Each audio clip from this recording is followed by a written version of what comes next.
It's time for some Ask Ozarks Fox AM. Our producer Jake hits the hard questions, and today he told us in the commercial he went to get his questions from a different spot. Yeah, we never know what this is going to be, and I will be honest, sometimes I get a little nervous because it's like we don't know these questions beforehand, so we don't know what we're answering yet. And it makes me a little nervous today because he said this time they're a little bit lowbrow, which you know that if you're watching Downton Abbey, that's highbrow.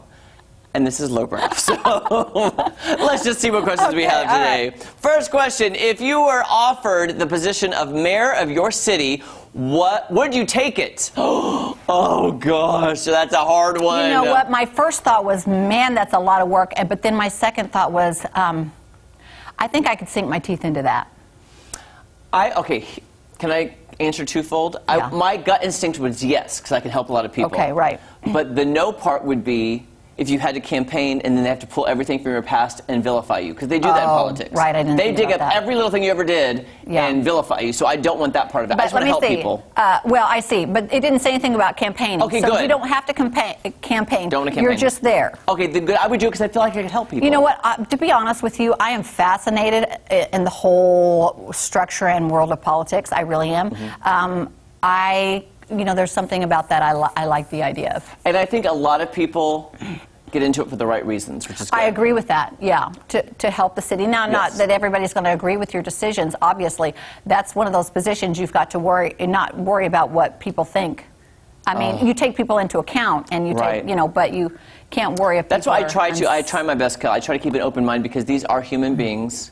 They're just like you and me. And I don't want necessarily people to hate each other just because there's a D or an R next to their name. Right. Let's listen to them. Let's talk it out. Absolutely. You know, let's just talk to each other. Yeah. And let's put that aside. Let's get to know each other, like Sister Cities talks about it, because they talk about getting to know people and peace through people. If you know somebody's heart, it helps. It goes a long way. It's so hard to hate somebody when you get to know them. Yeah. You know what I'm saying? Exactly. Let's do it. Okay. Sorry. We can talk about that forever. Oh, yeah. Okay, the next question is, what board game do you like the most? Ooh. Well, do cards count? Because I love Uno.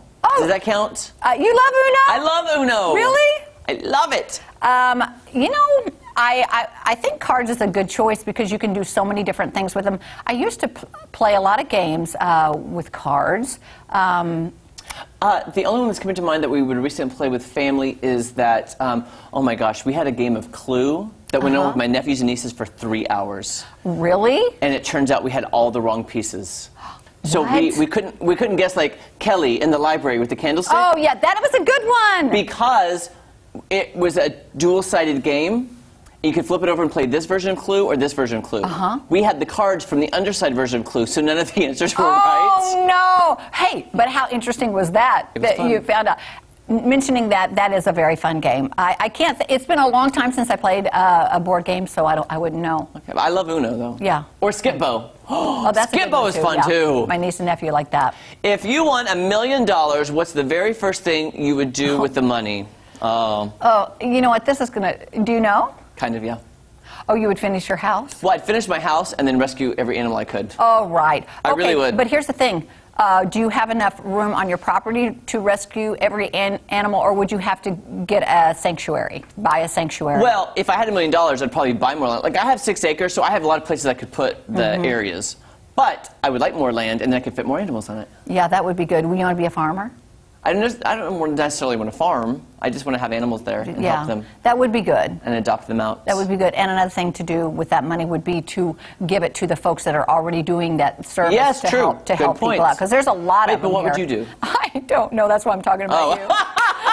You're like, I have no idea. You know, I really don't know. I really would want to do all the right things with it. I mean, the first thought that came to my mind definitely was not go out and buy a bunch of new stuff for myself. I would really want to sit down and think about what I would do with that. And I think it's always that thing you hear celebrities say it all the time, is that's like, I want to buy my mom a house, or I want to buy my mom a car. You always want to do something nice for your mama or your family as well if you came into money. Right. So, just an idea.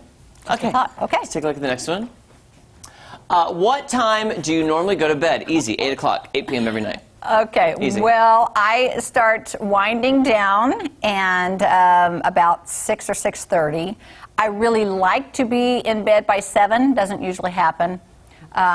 So some nights I'm asleep by 7:30, some nights I'm asleep by 8:30, but My plan is 7 o'clock. My plan is I am in bed by 8 with the TV on, cuddled with Miss Gaga, because she's the one that likes to sleep with me close, and then I fall asleep to the TV. You do? Mm-hmm. You can just fall asleep like that? Yeah. Oh, yeah. Oh, yeah. You just wait. Okay. I'm just saying.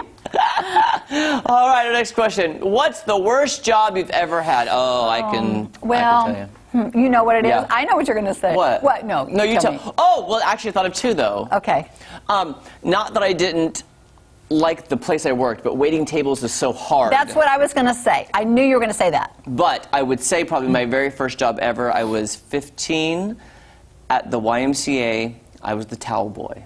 Oh, seriously? Yeah, my very first job, because my whole family works at YMCA's in Dallas, but I would have to go to the gym, collect all the sweaty towels, put them in, and then put them in the washer, and then dry them, then fold them. Then I had to walk through the locker room, pick up all the towels, wash them, dry them, fold them. It was a never-ending cycle of picking them up, washing, drying, folding. All right. I thought you would say waiting tables just because it is hard, and that is probably my least favorite job. Not because first of all, I really like serving people. It wasn't that. It was just super hard work. I was going through a phase, and this wasn't because I had my first job when I was 16. At Captain D's. Hi, welcome to Captain D's, please. So, yeah. So it wasn't that. It wasn't ordering the food and stuff. But later on in life, I went through a little phase where I wasn't singing as much, and I needed to fill in, and I did do that. And I think the thing was, I had already done a lot of things. So are you talking about waiting tables still? Yeah. Okay. I had some people say, Kelly, what are you doing here? But I'm not too proud that, hey, if you need to make some extra money, it's all good. It was just really tough to keep and your feet with everything. Yeah. All right, let's go into the next one. Okay. Do you have a guilty pleasure TV show? Oh my gosh, everything I watch is a guilty pleasure because, like the lowbrow questions today, my TV viewing is lowbrow. Okay. Except for The Crown. Oh, right. And The Queen's Gambit, those are pretty highbrow, but yeah. So all the Real Housewives. I watch all the Real Housewives. Well, honestly, if I'm just going to watch something, and I do click on once in a while the Kardashians. And I know you've never done that. I've never watched it, no. I know, but... I plan on starting now. Yeah. But that's it. But I prefer the old-time TV shows. If I can lock onto I Love Lucy or something, I watched a whole marathon. It was on the background of Three's Company the other day. Oh. That made me so happy. Oh, that's great. I love that. It was amazing. All right, we'll be back right after this. Don't go anywhere. Seriously, watching them on Three's Company just made me laugh. Come and knock on my door. Come and knock on our door. We've been waiting for you.